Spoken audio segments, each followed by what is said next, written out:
देवीचं तिसरं रूप आहे चंद्रघंटा.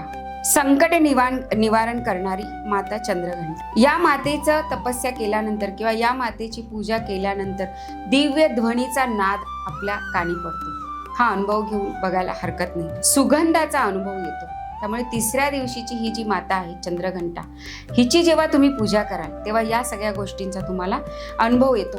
त्यावेळेला जो भक्त आहे त्याच्या साधनेतील सावधानता कशी साधावी याचं बळ त्याला प्राप्त होतं. तिच्या मस्तकावर, चंद्रघंटेच्या मस्तकावर घंटेच्या आकाराचा अर्धा चंद्र दिसत असतो.